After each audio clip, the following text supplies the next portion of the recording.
change happens, shift happens. People's suffering is not as permanent as it usually feels. You didn't always feel this way. You won't always feel this way. And so if you're not satisfied, especially with these regulatory features of stress, sleep, attention, speed of processing, social integration, sensory processing, if you're not comfortable with how those things are operating, those things are changeable. They change probably to pinch up this way, so you're suffering. You can learn how to change them.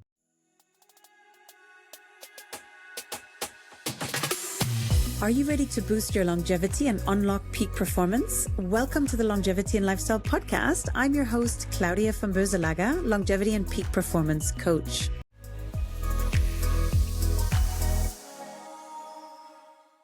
My guest today is Dr. Andrew Hill. Dr. Hill is the visionary behind Peak Brain Health Institute and has pioneered a groundbreaking approach to brain training services. As many of you know, this is a topic close to my heart with my mother and her dementia and figuring out how do we optimize our brain before it's too late.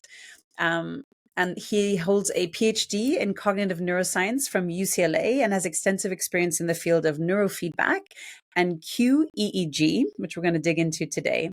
Dr. Hill is an expert in functional brain health and performance optimization and has lectured on neuroscience, gerontology, and psychology at UCLA.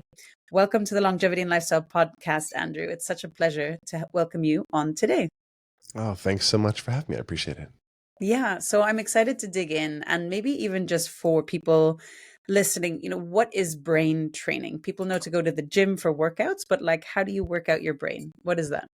Yeah, so a lot of the particular technique that I use is called neurofeedback, which is brain training of the actual brain waves, the EEG, the electricity you make. But broadly, the perspective is one where you can sort of look at some of the machinery, some of the physiology inside your skull, inside your central nervous system, the same way you might look at, your blood lipids and go, oh, I better back off from the Ben and Jerry's or whatever your favorite flavor of ice cream is. Mhm. The goal of doing brain training, I think, it often starts with developing that perspective of agency of, well, what is happening? Instead of it being a diagnostic label, oh, I've got this particular, sort of psychology defined bucket, or this thing happening to me, or this label applied, or, then you're entering into a landscape of treatment only, and you're entering into a landscape of sort of the things that are attached to that particular diagnosis. And while there's room and even need for that in psychology and mental health and wellness, it's not the only way to think about what's going on in your body, or in this case, your brain. So I like to first, when going after brain training, think about the fact that these are actually resources you can train. At least there's about 6 or 8 sort of resources in the brain or features that are meant to adjust, meant to train, sort of in response to how they're being used. They're meant to be efficient, but also to minimize pain, maximize gain, rest well, do all the things that humans are supposed to do. And you can think of these resources as the kind of secondary or regulatory phenomena. There's primary phenomena in the brain, which is like the eyes producing vision in the visual tissue. It's sort of a direct connection, or auditory producing sound in the auditory tissue. It's a direct connection, primary tissue. But then you have these other tissues whose job it is to manage the behavior, the functional behavior of the system at a large level. And if you go to the top part of the brain, the cortical areas, you can start to look at different resource modules or networks. And let me be a little more practical.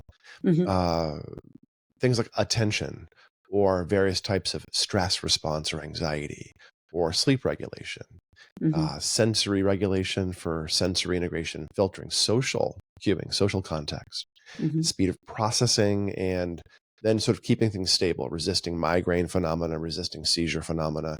Those are all the sort of regulatory aspects. And not only can you sort of get a change in those things by exercising them or shaping them based on behavior, you can actually assess them. You can look at someone's brain and say, your speed of processing might be a little iffy because your alpha waves are running slow. Or, oh, look, you've got tons of alpha or theta on circuits involved with pumping the brakes and staying focused. you're not doing that so well. You might have some impulsivity or some inattentiveness tendencies Hmm. based on the brain. And if you also measure someone's performance, executive function, attention performance, alongside a brain measurement, you start to develop this perspective where you can outline phenomena and say, oh, look, your Hmm. executive function's doing this, brain's doing this. That often means X, Y, and Z. Is that interesting? Would you like to change it? Do you know what's going on with your resources? Does this make sense? Does this fit your perspective? And so brain training and broadly QEEG, which is what I'm getting into now, quantitative EEG Hmm. or brain mapping, is this process of starting to, metaphorically peel back the mystery a little bit and figure out what might be happening in these regulatory features. So if your attention, your stress, your sleep, your ability to suppress seizures or not have migraines, even some pretty subtle things you can get into with brain mapping and brain training. But I would say brain training comes out of the perspective of brain mapping often, which Hmm. is understanding this thing we carry around on top of our shoulders at a more nuanced level than the sort of philosophical and psychological levels we, sometimes apply to these things. So kind of high level. But I love it. And we're going to dig into a bunch of things there. So, step one is the brain mapping. And I'd love to, if you could share what exactly does that entail? I think people probably have like a visualization of being plugged into, thousands of right. wires coming out of their mind in some lab. Like it sounds scary, it sounds complicated, but um, with anything around longevity, health optimization, I always say my clients, like, we have to establish a baseline. And obviously, Mm, for your brain, this is establishing the baseline, right? So, it can you is, talk yeah. about how that baseline is established and why people shouldn't be fearful of it, but embrace it instead? Because of, you said there's there's hope in terms of there's training as well. So, can you walk through Sure. that So experience? it's not that hard to get your brain mapped. It's a little bit messy, Hmm. but it doesn't hurt or shouldn't hurt. It's over in about half an hour to 45 minutes, and at least the actual brain map part, the EEG. So a brain map is an analysis of an EEG. An EEG is your brainwave, sort of making millions and millions of different little firings all the time. And we have a cortex, or the bark, the surface of the brain, that has these columns of tissue that will fire and burst in different frequency ranges. A couple times per second is called delta, 10 times per second, 10 hertz is called alpha. Hmm. So those are communication features, informational flow features that these little bits of cortex can do, and they tend to hang out and rest or have certain tuning modes that you might carry around most of the time. So you can look at things in the EEG, electricity you're making in momentary events, like you saw something interesting, and so your brain had a little interest wave or an attention wave about 300 milliseconds after you see something interesting. Hmm. Or you can look at the background features, like how fast are your brain waves or where are the resting patterns. Hmm. And you can, these same sorts of things you would look at in like a sleep study. If you were having apnea or trouble with a sleep phenomena, sleep quality, you might stick a bunch of wires to your head and sleep with them all night long. Hmm. So those are all EEGs, just measuring the electricity your brain is producing. But in QEEG, in quantitative, we're taking a cap and putting on the head and squirting it full of gel, and it's got 21 holes in it, plus some ear clips. So it's Hmm. not a huge number, but that's enough to get a good reading, so to speak, of the different areas. Hmm. And takes about 15 or 20 minutes to fill the cap with gel. If you have lots of uh, braids or natural Yeah. dreadlocks, having Okay. lots of thick hair makes an EEG really easy. Actually, having Oh, really? I'm bald, right, and it's really hard to get a clean EEG on me Ah, because interesting. the scalp is thicker and has more oily layers, and also there's no padding. So any Uh-huh. little pulse that happens in my scalp tends to get picked up as fake or fault, artifact data. I It looks got like it. delta waves, but it's really a heartbeat Okay. contaminating. Mhm. And EEG is hard to measure. It's very tiny amounts of electricity inside the skull, the scalp, the meninges, and all this fluid and layers. And every time electricity passes out through one Mhm. of those layers, it gets filtered and dampened. And so it's very tiny amounts of electricity you can measure. Mhm. So it's all about getting good connection. And we these days use caps, unless you have thick dreads or braids or something. Then we'll use individual wires like old school EEG. Mhm. And you stick on or fill the cap about 19, 20 locations plus some ear clips. And then you sit still for 10 minutes with your eyes closed and about 10 Mhm. minutes with your eyes open. And your brain is mostly doing the same thing in terms of where the general patterns, the fingerprints of EEG waves are. You know, this Mhm. circuit's making a large amount of theta, this circuit's making a low amount of beta, something. Mhm. And these patterns don't necessarily mean a whole lot by themselves. People are really complicated and really weird. So good job. Be weird. Like just Yep, looking at embrace your it. brain, right? Yeah. So one of the things we do with QEEG is we first take your resting baselines, your eyes closed and eyes open data, and Mhm. we compare it to normative age match samples, big databases of thousands of people with a sort of arbitrary mathematical representation of your age. Mhm. And we look at how unusual you are compared to that population metric and Mhm. develop a bunch of heat maps and bell curves and say, look, here's all the quirky stuff. Here's all the interesting things. Here's the Mhm. places in which you are not typical. But again, nobody's average. And the goal is not to say, why aren't you average? The goal is to Mhm. sort of look through the features that stick out, the biomarkers or phenotypes, and say, here's one that's often interesting and here's what it can mean. So Mhm. again, brain mapping or QEEG is not diagnostically valid because people are so unusual. There are Mhm. some features in the EEG that rise almost to diagnostic level. The Mhm. classic one is a high amount of theta relative to beta. Mhm. Theta is sort of lubrication in circuits and beta is activation. If you Mhm. have a lot of theta to beta ratio on the parts of the brain involved with controlling behavior, Mhm. you get something called ADHD, at least that's how Mhm. we label it, where it's Mhm. disinhibited or hard to sustain your attention under low load, which is impulsive or inattentive, respectively. So Mhm. you can look at these resting patterns of your brain compared to the Mhm. average person and say, interesting things. And then we also do the world's most boring 20-minute attention test. For 20 minutes, we have you do what's called a go, no go, or a continuous performance task, Mhm. where you click on a mouse when a one pops up and you don't click on a mouse in theory when a two pops up, and you alternate auditory and visual trials. And it's very Mhm. slow. One, Mhm. one, two, again and again. And so for about 15, 20 minutes, you sit there and do that. And of course, you drift and miss the one, click Mhm. inappropriately on the two. Mhm. It might be auditory or visual. You might be able to tease apart aspects of stamina or Mhm. consistency or get some other subtle aspects. You're really exploding this idea of executive function into more than a dozen different sub aspects of Mhm. things, not just the overarching label, if you will, of the problem.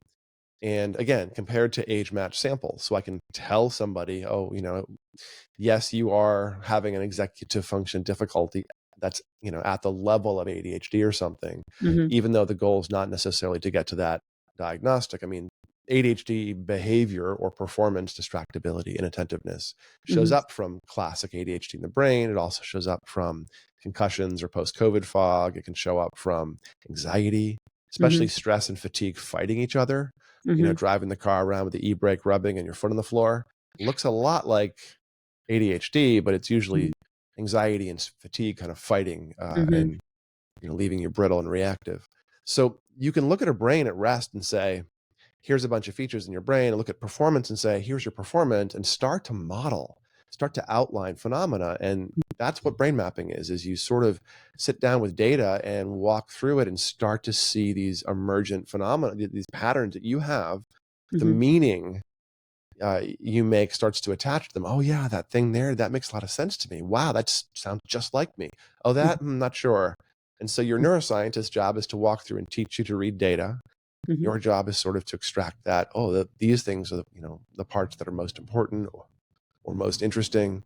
And then, as you were saying, there is hope because if you see things in a resting EEG, especially these regulatory features of Mhm. attention, stress, sleep, speed, sensory, social, these things you can generally shift pretty reliably. Mhm. The field of neurofeedback, which is the brain training part, was Mhm. sort of discovered a bit accidentally in the mid 60s. There's a couple Mhm. different people doing work in California, both, I think, in Southern and Northern California in the 60s.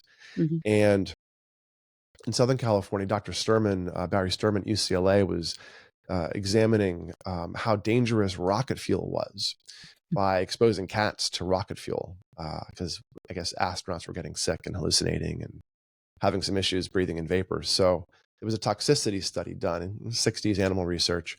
Mhm. And Dr. Sturman was exposing cats to rocket fuel and watching symptoms emerge. And of the 32 or so cats he ran, 8 of them refused to have seizures and were these like ultra stable cats that weren't showing toxicity events. When the Mhm. other 24 cats were having seizures 40 minutes in, these 8 cats, 2 hours, 2.5 hours in, were just starting to show something, which is very kind of striking to Mhm. Dr. Sturman. So he was trying to figure out if he discovered a new breed of cat or something. But no, it turns out he'd done another experiment with those cats 6 months prior, Mhm. where he taped a little eyedropper into their cheek. And whenever they made a certain brainwave that cats make a lot of, he squirted chicken broth into their mouth. Mm. Little appetitive reward. Ooh, interesting. And so Mhm. just for a couple of days, trained some brainwaves, essentially using some operant conditioning or reinforcement learning, Mhm. and saw the change, documented it, put them back in the subject pool. And months later, these cats had seizure-resistant brains. Wow. So he took a associate who was a research assistant or something, and she had medication uncontrolled seizures, tens Mhm. of seizures every month. Wow. And on big drugs back in the 60s, Meborol, Tegretol, Dilantin, big heavy duty neuroleptics that really, they're hard to manage, and they Mhm. were not controlling seizures. And they trained her with an audio feedback machine off and on for a year, and then she went off all of her meds and was seizure free for a year. Awesome. So that was the start of the field of neurofeedback clinically as we do it now. And Mhm. that frequency that cats make, humans also make. It's called sensory motor rhythm. And so the core, in some ways, of a lot of neurofeedback still. So Mhm. SMR, sensory motor rhythm, is a brainwave you make on the strip of tissue that runs ear to ear, the sensory motor strip. Mhm. So there's 2 adjacent strips of tissue Mhm. just in front of the midline, the central divide. You've got the descending information, motor control down into the body, and just behind that central divide, you have the ascending sensory information. In general, the things in the front of the brain are about more inside self and the self doing things, and Mhm. stuff in the back of the brain are about the outside world. Mhm. So all the sensory, the visual, the emotional, the attention Amazing. tracking things are all in the back, and the Mhm. more purely emotional internal thoughts holding things in your mind are in the front. And you can start to see these things on a brain map. So if you look at someone's brain on a brain map, and you see, for instance, that their front midline, the anterior cingulate, is running lots of beta waves, Mhm. you would say, oh, hey, your anterior cingulate's pretty hot. Often, because the anterior cingulate's a little CEO whose job it is to say, think of this, do this, think of this, we care about this, we care about this. Often beta waves mean that you're kind of stuck doing that, and Mhm. that can mean you're perseverating or obsessing a little bit. And Mhm. someone starts laughing, oh my gosh, yeah, or their spouse in the background starts laughing usually. Mhm. So we have this ability to not sort of say diagnostically, oh, you have OCD, but to sort Mhm. of say, oh, do you have a bit of a steel trap mind that tends to get stuck? And Mhm. both can be true. You can have diagnosed difficult clinical level problems, or you can have a resource that's cramped up. Mhm. The line between those is pretty shallow, pretty hard to spot. Also, it can be both. You can be both a CEO with a high powered brain and have OCD, and it can be a useful set Mhm. of resources in certain environments that have cramped up a little bit and Mhm. hard to shift in others. Same is Mhm. true of ADHD type folks when they have a low stimulus environment, not the most effective control over executive function. Mhm. But you put somebody with classic ADHD in a high stimulus, sport, crisis, high pattern matching, high dynamic information environment, and they're Mhm. going to perform better, dramatically better than the Mhm. average person Mhm. who has typical quote unquote executive function Mhm. regulation. So, all this to say, you can look at resources and say, hey, here's your performance, here's your brain. Let's start demystifying it and painting out these phenomena for you. Mhm. And then, as you alluded to earlier, there is hope. You Mhm. can exercise these things with what's called neurofeedback, and I can explain the technique in a second. But essentially, the hope is, or the promise, the wonder of neurofeedback is with these Mhm. classic regulatory features, especially things like attention, sleep, anxiety. You can train the brain to the tune of about 1 standard deviation on a bell curve every other month, every 20 or 25 sessions, training 3 times a week.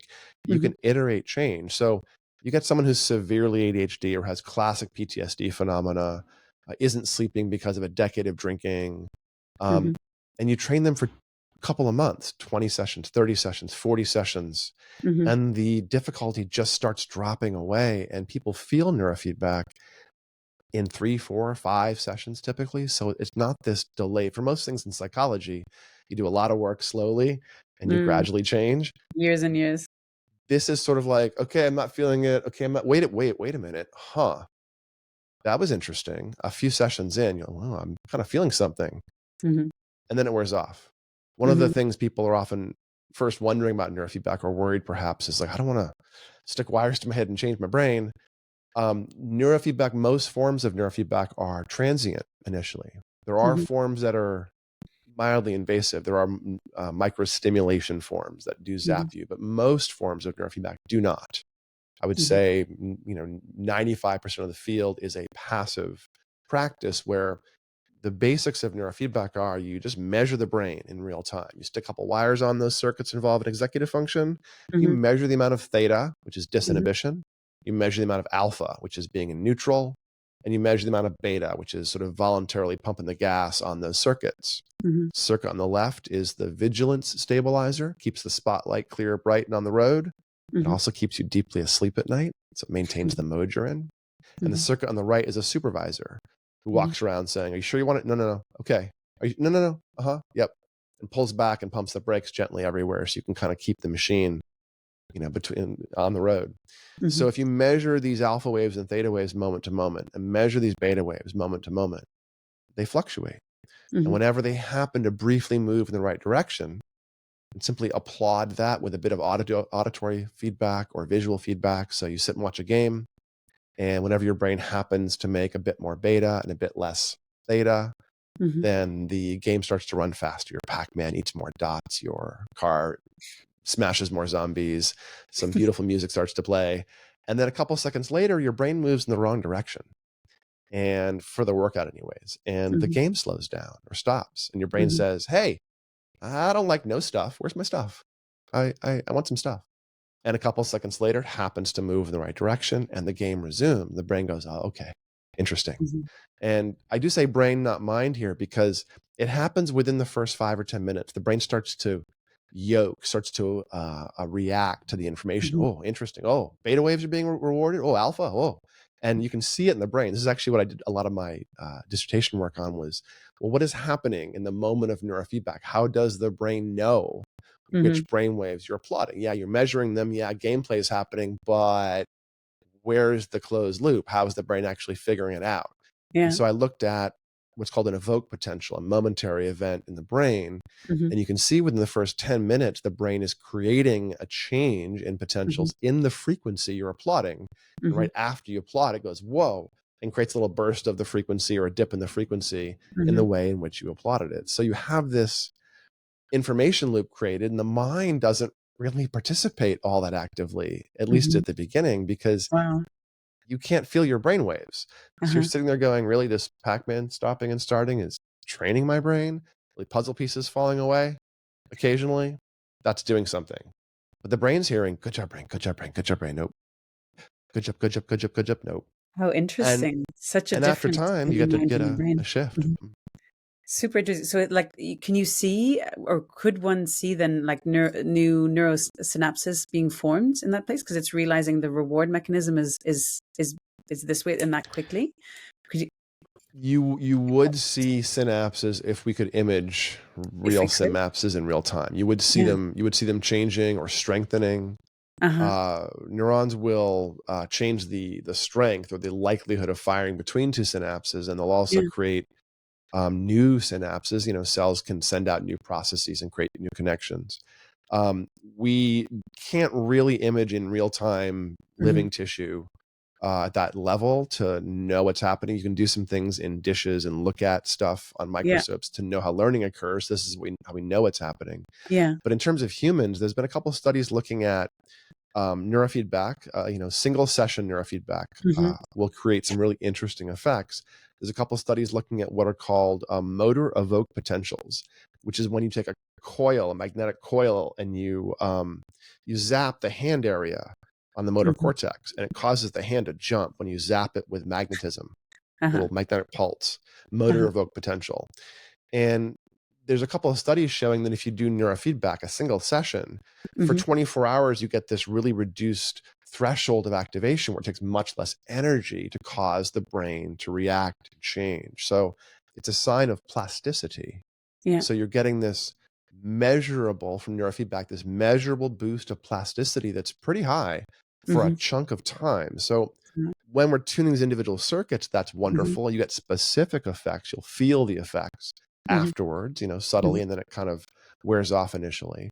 But Mhm. you're also getting global effects on plasticity. So all the time, someone comes to me for, you know, difficulty with brain fog, let's say after a brain injury. And then I get Mhm. a call from their physical therapist saying, "What are you doing to my client? She came in without a cane today. Her balance is better. Her Wow. spasticity's down." And I wasn't necessarily working on those things. I was working on the tinnitus or the brain fog or the word finding issue or the sleep onset difficulty Mhm. or whatever, the executive function issue from from the aging, whatever it is. Mhm. And other things start to change because your brain is sort of in control of it all. So as you boost the plasticity, other stuff starts to get in. So Mhm. I get reports from teachers where kids are learning better. I get reports from therapists. I get Mhm. reports from spouses that their husbands are being nicer and therapy's working better. Uh-huh. Whatever you did last week, do it again. You brought me flowers. Oh my gosh. You can like start programming things in. Well, you can get access to flow states, and Close. it's done for sort of therapeutic, if you will, healing, Mhm. trauma and intervention work, as well as creativity. Mhm. There's a moment as you're falling asleep where the mental mind, if you will, starts to drop away, and the awareness, the insight, the access is suddenly Mhm. there, and that's Mhm. when you have the world's best idea, and you Mhm. write the best script, and you solve world hunger, and then you fall asleep and You wait, what forget did about I remember last night? You're right. it. Mm. So Yeah. that's the hypnagogic access moment where you're really shifting to the edge of consciousness. And you can train yourself to do that, to get access to that state using a technique called alpha theta neurofeedback, Mhm. where you bring yourself to that edge of consciousness and then hold yourself there for 20, 25 minutes. Wow. And stuff starts bubbling up: insight, access, consciousness, awareness, Mhm. access to your emotions, being able to talk about how you're feeling. Mhm. It also seems to bring up T cells pretty dramatically. It creates a deep relaxation Mm. response. That's not going to be a permanent effect. Mhm. Most things in neurofeedback are permanent eventually because your brain Mhm. is practicing these states all the time. Mhm. But there's evidence in alpha training that you can bring up T cells, CD4 plus cells, Mm. in immunocompromised populations pretty powerfully. And it's Wow. got to be a relaxation response caused by that hypnagogic sort of state access. Mhm. So just a sampling of the ways you can go in. You can modify these executive function things or the stress response Mhm. features, or Mhm. things that are a bit more esoteric, like creativity or your immune function a little bit. So Intuition, things like that too. I've done alpha brainwave training. I have also the brain tap, so I do different things with that. But do you do then customized brain training protocols for the patient depending on what comes up, or what do those protocols look like? yeah, so I sit down with people and go over QEEGs and performance testing with them. Mhm. And again, I teach them to sort of read data, and they tell me what is important. So I'm very goal focused as opposed to let me fix you, Mhm. focused. It's not about my judgment of these resources. It's really about the person's perspective on what is most important in the data they're looking at, or Mhm. what can they describe about their function. You can't always see things. You can't see a Mhm. lack of creativity in a brain map, Mhm. but you can describe that you want access to creativity, and then I know Mhm. to build in some flow state type protocols. Mhm. So it ends up being a mix of, hey, let's understand you from your brain, that will frame, maybe highlight some goals you already know. Usually brain mapping and performance testing tells you things you already know. That's when it's in the sweet spot. Oh yeah, that, I care about that. Okay, great. Now we go Mhm. after that. And generally we build those I build plans, workout plans, essentially, which can Mhm. include a handful of different locations on the head, different frequencies to train. And this is very much like personal training, where you iterate through different interventions and adjust. You don't just Mhm. give a particular neurofeedback protocol and train that way for many, many times. Learning will slow down at best, and at worst, you might cause some trouble if you don't change the workout. I mean, Mhm. imagine doing nothing but bench press all the time in the gym for 2 hours every 2 days. You would eventually have Bit trouble boring. with those resources. Mhm. Um, and the range of goals is, again, really set by the client, but includes all those regulatory features, generally Mhm. executive function, anxiety and stress features, sleep, sensory, social, speed of processing, and then migraine, seizure, brain fog, creativity, all that kind of stuff. Also, Mhm. there's a fair amount of use in the field. I have some good experience with this, although it's not a very large amount of my client base these Mhm. days, with substance use disorder. Mhm. The same technique of alpha theta, the creativity work, powerfully re-regulates alcohol cravings and the Mhm. inability to downshift after years of drinking. So Mm. those dry drunks who have been sober for 10 years but are still nervous and shaky and can't fall asleep, the brain Mhm. is hot. It's in solid locked up beta. It's very glutamatergic Mhm. because it's never really been able to make all that GABA again that alcohol had been replacing. And Mhm. so these people are shaky, on the edge of a cardiovascular crisis or an anxiety attack, can't fall asleep. And their Mhm. brains look like a resting pattern of hyperactivation, Mhm. hyperarousal for decades sometimes. But you can exercise the alpha theta resources and bring up that downshift, that GABAergic ability to sort of soften. And after a few months of neurofeedback, folks are able to fall asleep at will, Wow. relax if they feel like it, cravings go Mhm. away. I think the research on alcohol by Peniston, Eugene Peniston, and showed that this research was done in the 60s and 70s and the 80s, sort of concurrent with Sturman discovering Mhm. SMR training. We had Joe Camilla doing work at, I think, Berkeley, maybe UCSF, on alpha training in humans, which is relaxation. And soon after, you had people doing work around meditation, alpha theta, long-term meditators, et cetera, throughout the 70s and 80s. So that's sort of this end of the field. The alpha stuff came out, converged with the interventions of, the manipulation of the bands like the SMR and thetas and things, Mhm. and became this technique to create massive creativity. And Peniston's work, I think, showed that the 1-year relapse rate for alcohol is reversed. The all intervention, if neurofeedback's added, it's a 25% recidivism or relapse rate for alcohol. And if neurofeedback's not in the mix, it was 75% is the standard statistic. So pretty big impacts on things like acquired difficulties from, alcohol. So these are all the different resources you might want to go after, but I don't know for you if the drinking's a problem or if the cannabis is, or if you're too anxious, or, Mhm. or you love being kind of high powered and a bit, stuck in your head. So I Mhm. walk through data without too much judgment and help people figure Mhm. out, what might be interesting. And they tell me what's the most important stuff. And Mhm. then from there we iterate. So Mhm. I mentioned earlier, you feel neurofeedback, but it takes about 3, 4, or 5 sessions.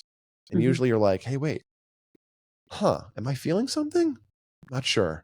And then it wears off and you pretty sure you imagined it. And you repeat it and it happens a little stronger. Oh, wait a Mhm. minute. No, this neurofeedback stuff.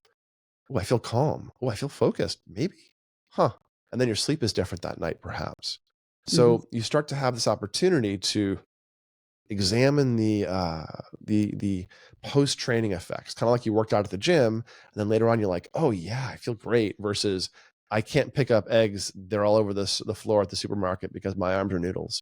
You know, you kind of get a sense of the resource, and then it Mhm. starts to become this different relationship with your brain because you feel your sleep, your stress, your mood, your attention, your focus, your energy shift a little bit, and you go, Mhm. hey, I like that, more of that, please. And then you build a workout around that experience you had and tune the Mhm. neurofeedback a little bit and get a different effect. Mhm. So it's mysterious, but not blind. You sort of are very quickly validating what you're getting, refining what effects are emerging, trying different workout protocols, tweaking them, adjusting them. And over a few months, you move your brain. And we map the brain again every couple of months, every 25 sessions or so. Mhm. And that's about the range you can see, typically about a standard deviation of change in executive function or anxiety features in the brain. So enough to really get um, a sense of your goal shifting, and that also gives us an opportunity to refine the goals and you to come up with a different sort of set of perspectives. Often the really big important things you have been wanting to solve for a very long time are changing so much a couple months in that your Mhm. goals are changing and your idea about what you want to do for another month or two is changing. And I say that because you often have to do about 3 or 4 months total to get Mhm. to really a permanent place. It doesn't happen instantly. It doesn't build up right away.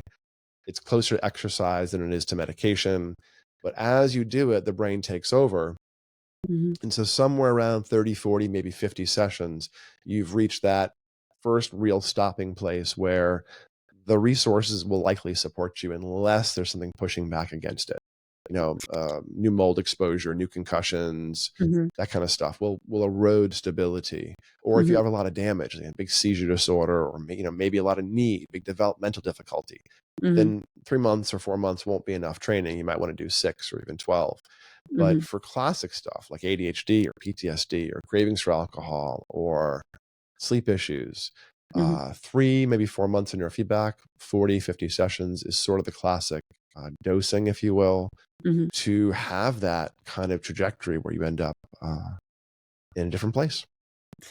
So exciting. So thank you for sharing all of that. Is it you said like 30, 40 sessions over several months. So is it at the beginning you do once a day, twice a day, and then you pace it differently, or how would you recommend, I think, for people interested in looking into this, just to know the time commitment and how Sure. it's done, and it's in person, I assume, or is there also remote training? So we recommend doing it 3 times a week as a nice sweet spot. The Hmm. learning seems to be maximal for the sessions you get. I think 3 times a week is about twice as impactful as twice a week. Hmm. But 4 times a week is only slightly more Hmm. impactful than 3 times a week. So Peak Brain, my company, has locations around the world. Most of the big training offices are in the US, although we have some small uh, pop-ups in Stockholm and London, as Hmm. well as the offices in the US. But only about 20% of our clients train from our offices. Mostly we do remote neurofeedback, where we Hmm. send out equipment and do brain mapping remotely and then teach people to stick some wires to their head for the neurofeedback. So I mentioned the cap for the brain training, for the brain mapping. The QEEG uses the cap. Brain training or neurofeedback doesn't typically use a full head cap. I mean, you can, but it adds a lot of complexity without a lot of benefit. So instead, Hmm. we use a 1 to 4 channel training where you stick some ear clips on and you might put 1 or 2 wires on for that day's exercises. Then you set up some software. So it's not that complicated. Hmm. And we have people in our offices train 3 times a week and get the effects they're trying to get. And we nice linear change for the first few months, and we can map it. We can really shepherd a lot of shifts. Folks that are training from home, why don't you train more? You have the gear, you have the brain, you have the goals. We have coaches on 7 days a week, 12 hours a day for you. Can jump on, help you place a wire, troubleshoot some software, kick Windows when it was trying to do an update, or maybe remind you to fill out your sleep surveys because we haven't seen from you or heard from you in 3 or 4 days, because that happens. Hmm. So it's this coaching process we provide where the coaches are on a private chat and able to have this real time, hey, thanks for that sleep survey. We think that new thing you did might have been too pushy because you cleaned your house and couldn't fall asleep after it. Um, let's back off a little bit and try a slower beta and some of this as well. If you Hmm. notice that's in the chart now, try it. Let us know if you need help setting up. So you get this real time support where you can gently push your brain, index the effect, Hmm. and then with some support, know what the next step is. Because doing neurofeedback is not hard. Knowing what to do is. Hmm. So anyone can buy a kettlebell or a weight machine, but getting in really good shape takes some functional use of those techniques in a very particular and tailored way. And Hmm. so I encourage folks especially who have really complicated stuff going on, getting an assessment done, a brain map done, Hmm. digging into tailored neurofeedback, working to do iterative work that's about your goals and your brain instead of a one size fits all kind of magic box is the way to Hmm. go. There are some of those out there in the marketplace. They don't work super well and they can cause harm if you at best they don't work optimally or can get the most change. And at worst, you might be trained in the wrong way and for you, and have side effects start to emerge. And that can happen in neurofeedback. You can get side effects the same way you get side effects when you work out the wrong way in the gym. If your shoulders hurt too much, maybe the seat height was too low in the press machine. And that kind of thing happens in neurofeedback where you're like, oh, you're a little bit wired after that session, or kind of tired, or your sleep maintenance was interrupted. Okay, beta waves aren't tuned for you. Alpha waves are too pushy, something. And so you learn gently early on the process what works for somebody, and you make small adjustments and try some stuff and get better effects. So these side effects are transient, they're self-limiting unless you continue the neurofeedback, and they're informative about your brain. Because we don't want to believe all the ideas we had about you during brain mapping. We want to believe what you notice and experience as you move towards your goals. So that does take a little bit of attention. That's what our coaches do at Peak Brain, is spend all that time saying, hey, how you feeling? How was that new session? Did you like it? Ooh, sorry, your mother-in-law's a jerk. Here's a protocol for, when people are being mean to you. And staying with you in your sort of brain landscape so you can develop, goal progress, but also we can be a little responsive to the day-to-day suffering and support you might need with stress and fatigue and other kinds of, resources you're feeling. This episode is brought to you by OneSkin. There is nothing like the feeling of being confident in your own skin. That's why I'm excited to share about a skin longevity brand I love called OneSkin. Their products make it easy to keep your skin healthy while looking and feeling your best. No complicated routine, no multi-step protocols, just simple, scientifically validated solutions.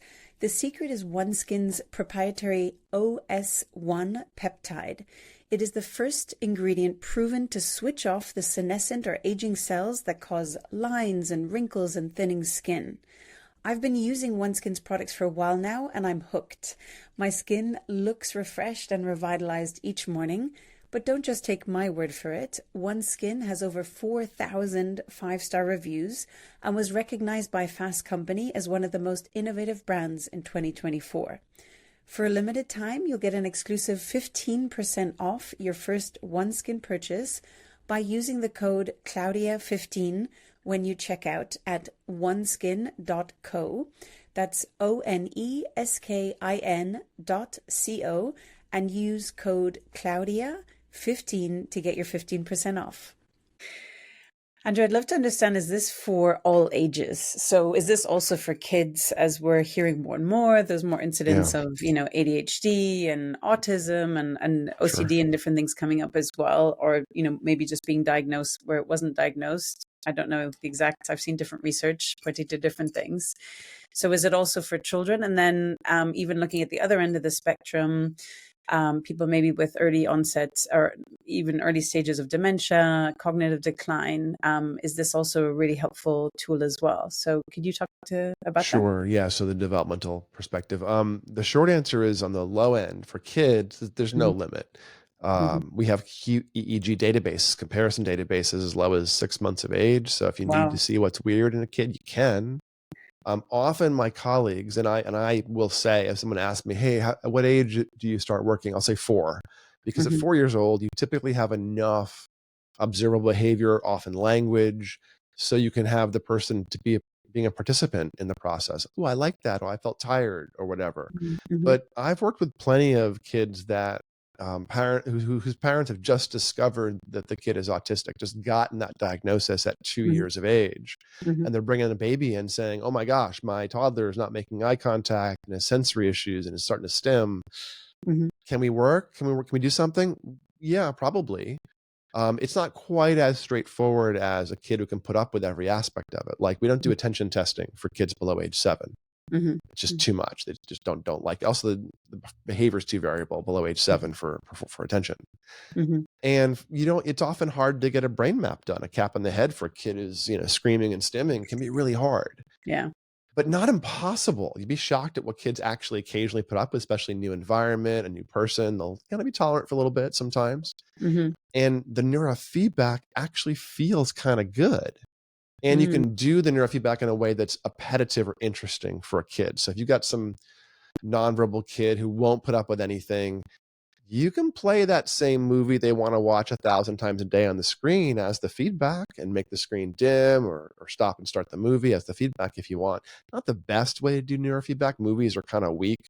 Mhm. Socially loaded stimuli is kind of Mhm. a weak way to do neurofeedback, because social engagement breaks implicit learning. And neurofeedback is a process of implicit learning versus Mhm. voluntary control. So if you load up all the social information processing, you can impair the sort of involuntary aspects of learning. Mhm. But for kids that will not sit still and got to watch My Little Pony 1,000 times, Mhm. it gets them to sit there, and then the Mhm. training starts to happen, and it builds on itself, where they get better motor control, executive control. So you don't have to be verbal for Mhm. neurofeedback to work. It was discovered on cats. Cats are really bad instruction followers. This is not a voluntary process. It Mhm. works if you're in a coma. One of the Mhm. great uh, people in the field who died recently, a couple of years ago, Margaret Ayers, last decade or two of her career was spent on at coma bedsides doing neurofeedback to change the coma status successfully often. So you can do all kinds of interesting things by involuntarily shaping the brain activity, because the brain likes to learn. This is no different than a baby flopping around who does a random baby push up and goes, "Whoa, I can see 12 feet. Holy cow." And then 20 minutes later, the brain wants to see more. You do the push up. You don't think left arm, right arm, wrists. You just do the thing. The neurons all fire in that unique conformation. And the same thing happens if you're a little kid who's sitting there watching a computer screen. And whenever your theta goes down, the game starts to run. The kid sits there and relaxes and watches it, because if they move too much, it interrupts the signals. The game stops. They learn to sit still. And then Mhm. the different brain waves start to get trained, and it creates this engagement. So at the young end, it's actually really easy. And you can also train teenagers who don't want to be there, who sit in their phone the whole time and I'm fine. You can train them too. They get some changes. Wow, my teen was very nice yesterday. That was great. What we do.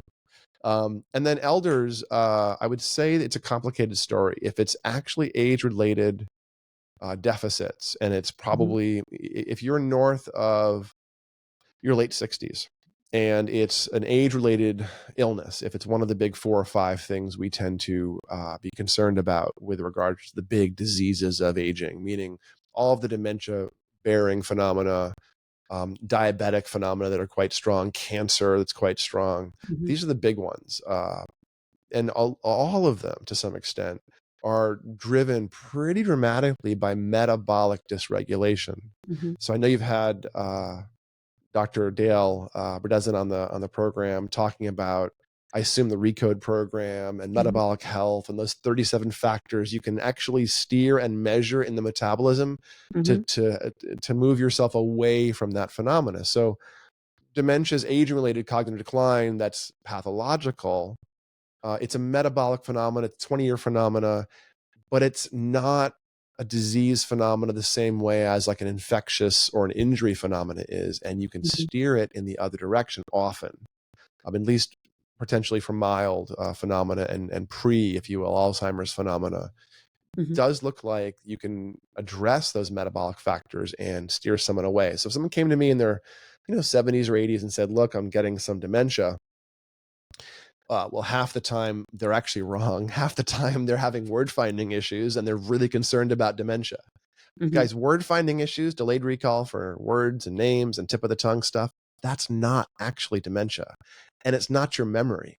If you're Mhm. having trouble finding words, it's not your memory. It's your speed. It's the speed of processing. It's a Mhm. handoff thing. Your brain's pretty good at storing language and handing it up to you when you require. You're not always that good at grabbing that information and stitching it into sentences and dropping it at your mouth. So when you're having word finding issues in your 50s or 60s, it's almost always because you're having a speed of processing issue. And if you Mhm. look at why, you can often see things like the quality of deep sleep has gotten thrown off. And that's Mhm. essentially driving around with the e-brake rubbing, or handbrake, as you guys might say across the pond. Um, so, again, all of this is to say you can look at the phenomenon and go, hey, wait, here's the thing. And Mhm. so I would send someone to the Apollo Health Program to have that metabolic screen done if they had actual age related cognitive stuff. And I Mhm. might be more of a coach and less of a neurofeedback provider in thinking of ways to address other stuff, other interventions or other ways to go after healing. For instance, if you do respond, let's say, to exogenous ketones, well, that means that you still have intact neurons, because one of the big things that happens in dementia is the neurons become insulin resistant, but they're insulin resistant with spared ketone metabolism. So you can take somebody who's actually got cognitive difficulties, and if you supplement exogenous ketones, ketone shakes and things, especially the esters, and you get a brightening, a lightening, a clarity, a sort of a reverse sundowning phenomena where they seem to get better. Well, that means you've got some intact cognitive resources if you could feed the darn stuff.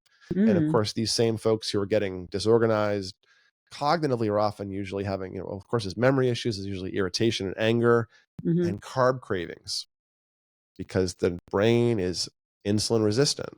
So if you see that phenomena, or you can get a little bit of behavioral hack in and make your grandma protein rich, ketone rich smoothies, and you get a lift, well, okay, now you can pursue the Apollo Health program to get all the factors screened, but now you have maybe a window of going lower carb, moderate protein, higher fat. And elders don't absorb protein especially well anyways, so you often have to go up higher and higher in protein than you might think you would for a kid or a younger person. So if you're already having trouble with age-related cognitive decline, it's truly pathological, the neurofeedback doesn't have enough neurons to work on. So it'll keep the plasticity high, but it's not probably going to reverse the syndrome. I have a hunch that will slow down things like Alzheimer's. But I don't think once you develop significant symptomatic aging phenomena, the other big one being Parkinsonian phenomena. To unpack that one for a second, and of course there's dementia and Parkinson's, but to unpack the incidence of Parkinson's showing up, it sort of tracks the same thing that happens in Alzheimer's, where it's probably a 10 or 20 year phenomena, probably 10 years for Parkinson's, 20 years for Alzheimer's. But it seems that the reason that this is a useful thing to unpack is it demonstrates the fact that the brain is not a bunch of switches. Parkinson's is a difficulty in dopamine, the same way that memory and dementia is a failure or an issue in choline or acetylcholine. So dopamine's involved with movement as well as attention and a bunch of stuff. And deep in the brain, the basal ganglia is a circuit of movement structures that kind of zip around movement in a little track. And when those circuits get dysregulated, one of them stops getting timed well, you get a bit of like a timing issue, and then you get tremors and other Parkinsonian phenomena. And that's a dopamine dip, essentially. You have a dopamine, one of those circuits down there is called the substantia nigra. The pars compacta of the substantia nigra, the dense part of the black stuff, is what produces all of the dopamine in your brain. And some of it's used there, a lot of it's sent out into places like the frontal lobe, where it's used for other stuff, for learning. But if you dysregulate, if you damage the basal ganglia that produce dopamine, they start to die. Chemical insults, other insults we aren't sure about, can create damage in those tissues, and they start to produce less and less dopamine. But Parkinsonian symptoms don't show up right away. And you do lose something like 75% of your dopamine production before you get any symptoms at all. Wow. Does this mean that the first 75% of dopamine was irrelevant? Not really, but it does mean that your brain doesn't care about the absolute level of any neurotransmitter. There's no such thing as a chemical imbalance in the brain, unless you're basically on the edge of death and you're having a metabolic crisis or something. There's no such thing as a chemical imbalance. Parkinson's is a failure of the dopaminergic systems broadly, not the amount of dopamine. And dementias are a failure of mid-temporal tissues, hippocampal tissues, perihippocampal tissues, etc., not just the level of acetylcholine. So this is why I drew people's attention to the idea that speed of processing is not dementia, because you can think about the different tissues. There's the hippocampus, there's the parahippocampus, and memory is used differently in different structures. And you get sort of signature issues. You can have really big problems with your hippocampus having degraded dramatically, and still have no problem with word finding. So those two things are not necessarily yoked all that well together. Language production is not really a memory thing. It's in the front left corner typically, not really in the mid-temporal lobe. Mm-hmm. And you end up with intact language processing. If you're fast enough and rested enough, even if you don't have any idea who the president or your kid is, word finding can be totally intact. So Uh-huh. word finding is not a concern, doesn't lead to dementia, Uh-huh. but it does usually mean you have some suboptimal brain Processing. fog, sleep quality, something, and it's probably Mm-hmm. worth addressing. Just like body fat, getting pudgy, losing muscle mass, losing bone mass. These Mm-hmm. are normal things that are not pathological, this sarcopenia stuff, Mm-hmm. but they're also things you probably shouldn't tolerate. And you can work Mm-hmm. against those trajectories and end up getting better or at least flattening trajectories so you don't degrade. And that's why I frame my answer about age into this late 60s and 70s, because before that, you can probably improve trajectories, work on a particular problem, address stuff really pretty well. Things remain really plastic in body and brain up until I would say late 60s, even sometimes later.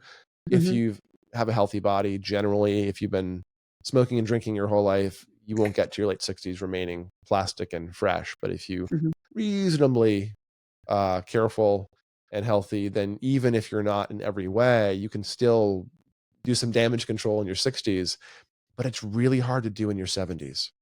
Mm-hmm. So any big change of health status, body fat, blood sugar status from about the mid 60s on, Mm-hmm. any change at all predicts that you're going to have a lot of difficult health ahead of you and probably some death. Mm-hmm. So you basically want to go into your mid 60s to late 60s with all the resources you got dialed in as much as you can, because it's kind of tough and kind of stressful. If you're really heavily overweight at 70, enjoy it. You're going to be that way. Don't lose 50 pounds, 80 pounds at 70 unless there's other reasons to do it.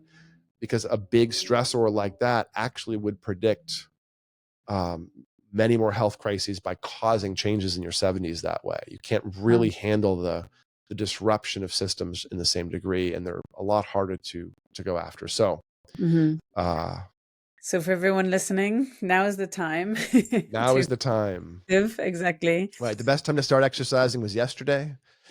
The next best Second time best. is today. Yeah. Yeah. So as we finish up today, what trends and developments are you most excited about in the neuroscience for longevity space? Yeah, I mean, just the idea that we can get a blood test. Dr. does work on the RECODE program, and we can sort of understand these metabolic phenomena. I Mm-hmm. taught gerontology for 11 or 12 years at UCLA, and I had a whole course sequence on the diseases of aging and the cognitive impact and brain aging. And Mm-hmm. when I started teaching that course the first 2-3 years, that week or two, those were somewhat, somber at the very least, um, weeks, and with some heavy topics. And then as I got into that later decade I was teaching there, I started seeing all of these metabolic biohacks coming out and what became the RECODE program. So I had a very different perspective, and that's, I think, a very big thing for giving people agency to take actual control. I Mm-hmm. mean, our grandparents didn't look at their triglycerides, or our great grandparents. Our parents now, or ourselves, we're looking at sleep hacks, and we're Mm-hmm. measuring Yeah. bone Right. density, and we have all these other different things we go after. I think that what I think we need to do, I think we will do, we're about to do, is bring all of that information together. I coach an awful lot of people, not just on brain, but on general performance and Mm-hmm. optimal, wellness.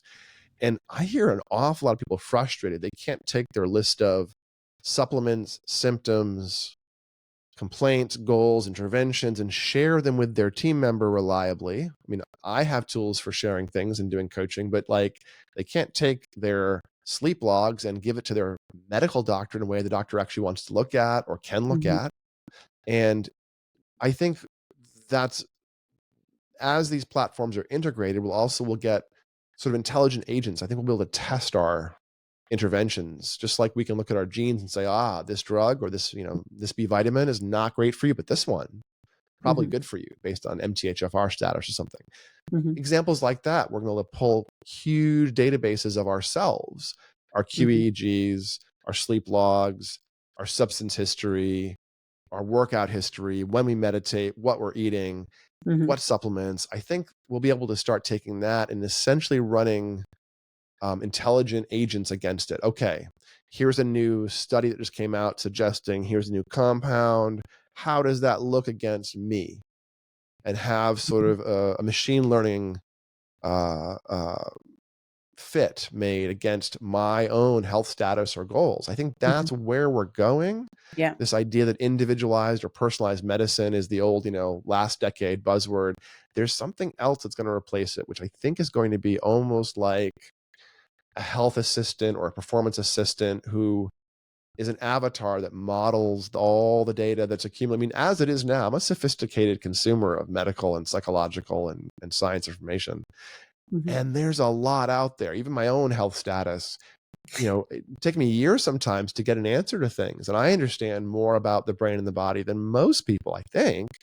Yeah. And I still run to doctor who just doesn't have curiosity or isn't kept up on research or, Hmm. what I'm finding these days is doctors often don't have any ability to really do things outside of their narrow area of interest. That's another specialist. Go see someone Hmm. else. And there's not Yeah. this continuity, this bucket where they know all the things. And that Holistic creates, especially approach. in aging medicine, creates Yeah. polypharmacy and drug interactions and, Hmm. people doing all kinds of, and I think that stuff's going to go away. I think soon we'll get to the place where a drug interaction is not going to happen because of course you're going to register all your supplements and medication.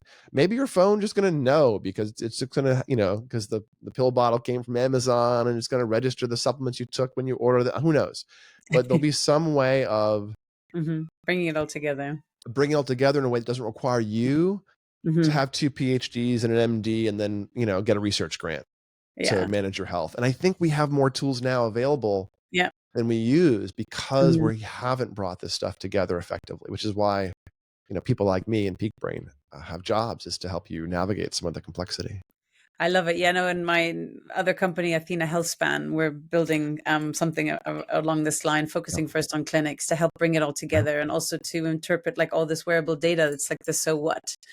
And Yep. exactly because medicine is siloed, longevity science is typically siloed as well, but we're holistic beings. And as you said as well, like you don't want to have a double PhD and an MD to be able to interpret all the information. And that's where I think the exciting point of technology is to assist clinicians to better interpret the data and understand, okay, for you specifically, like we need to do this protocol versus the next person or even your twin might need this tweak because of XYZ. So It's true. yeah, I'm very excited about Twins, that as just as well. an aside, identical twins don't always, but often have the same brain patterns. I Interesting. would say it's like maybe 90% of identical twins, you're like, wait, is this the same brain? Oh, no, it's not actually. Wow.